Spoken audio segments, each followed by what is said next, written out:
In this video, I want to talk about the mirroring effect, why neurotypical partners unconsciously adopt autistic stress patterns. Have you ever had the thought, gosh, I've been married to my autistic spouse for so long, I think I'm becoming autistic. So if you've been in a neurodiverse marriage for years, you may have noticed something unsettling. You don't react to stress the way you used to. Maybe you're more easily startled. Maybe you monitor your partner's mood. You avoid certain conversations because you already know where they might go. You need more time alone. Noise bothers you more. Conflict exhausts you faster. You rehearse what you're going to say before you say it. You may even feel like you're becoming emotionally shut down yourself. And then comes the frightening question, what happened to me? One possibility is what I call the mirroring effect. Now, this doesn't mean you become autistic, and it doesn't mean autistic people are inherently dysregulated or traumatic to live with. But when one partner experiences frequent periods of overwhelmed, shutdown, meltdown, anxiety, sensory distress, the other partner's nervous system can begin adapting to that environment. Did you know that human nervous systems are not completely independent? We constantly read each other's facial expressions. We constantly read each other's voice inflection, posture, movement, breathing, and emotional intensity. This interpersonal synchronization is part of what makes empathy, attachment, and co-regulation possible. But chronic stress can change the equation. Imagine that your ASD spouse becomes overwhelmed during difficult conversations. Their voice changes. Their body becomes tense. They withdraw, shut down, become defensive, or occasionally escalate into a meltdown. After enough repetitions, your nervous system starts learning the pattern.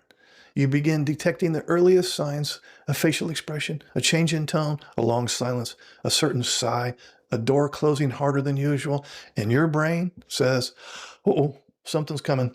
Eventually, you start reacting before anything has actually happened. That's called hyper-vigilance.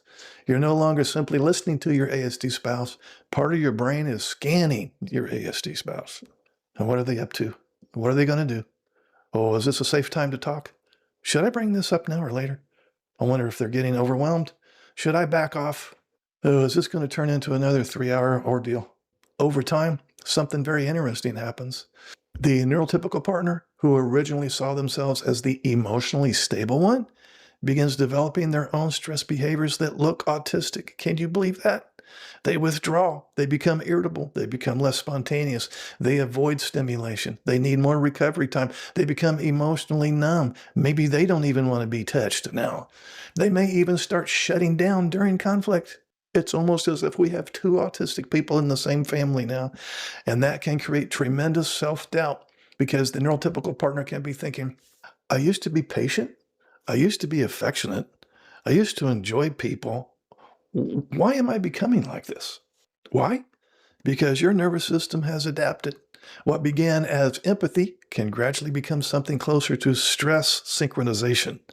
Think about two people standing beside each other during a fire alarm. If one person repeatedly experiences the alarm as overwhelming, the other person doesn't necessarily remain physiologically neutral.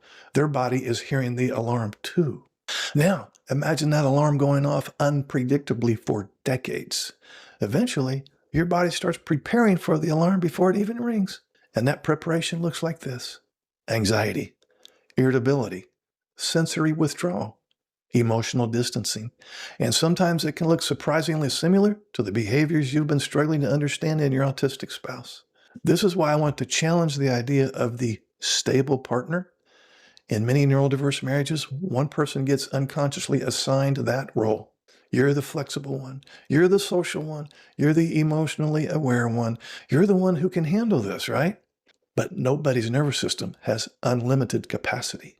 You can't absorb chronic relational stress indefinitely without adapting to it. And that adaptation might look like the very behavior in your spouse that has been so undesirable all these years. Now, here's the critical distinction. Adaptation is not the same thing as personality change, so don't freak out on me here just yet. If you've become more guarded, that doesn't necessarily mean you're becoming cold. If you need more solitude, that doesn't necessarily mean you've become antisocial. If you're constantly watching for changes in your ASD spouse's emotional state, that doesn't necessarily mean you're controlling.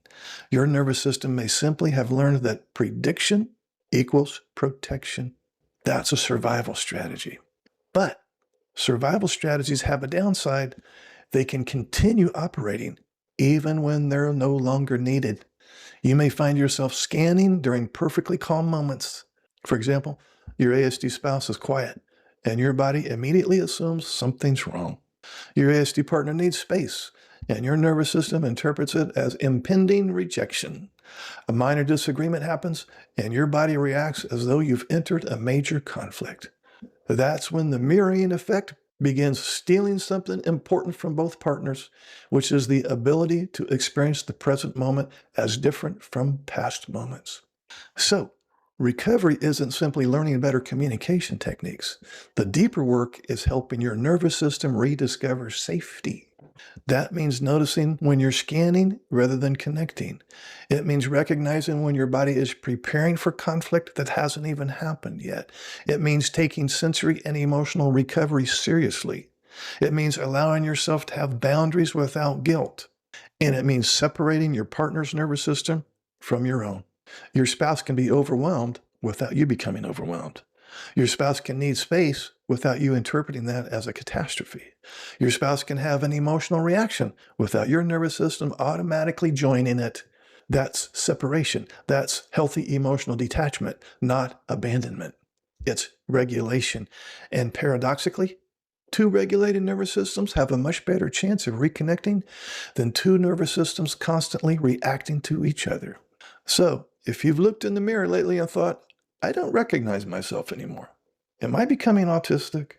Don't immediately conclude that you've become a worse version of yourself. Some of what you're seeing is adaptation. Your nervous system learned how to survive a relational environment it experienced as unpredictable and overwhelming. Now the task is different. You're teaching your body that it doesn't have to live permanently on alert, because the goal isn't to become a stable partner again. The goal is to become yourself again. If this resonates, like, subscribe. I'll see you tomorrow. Have you ever seen someone who married an autistic husband and then she becomes autistic too? Like, it rubs off on her. Would you like to schedule a paid private coaching session? This will be in the form of a face-to-face Zoom call. Underneath any of my videos, you'll see this Calendly link. If you click on that link, it'll open up my calendar. You can pick the available days and times that works for your schedule, and I will be available on that exact day and time, and we will talk. Have you ever seen someone who married an autistic husband? No, I'm autistic. Too? I'm autistic. No, I am autistic.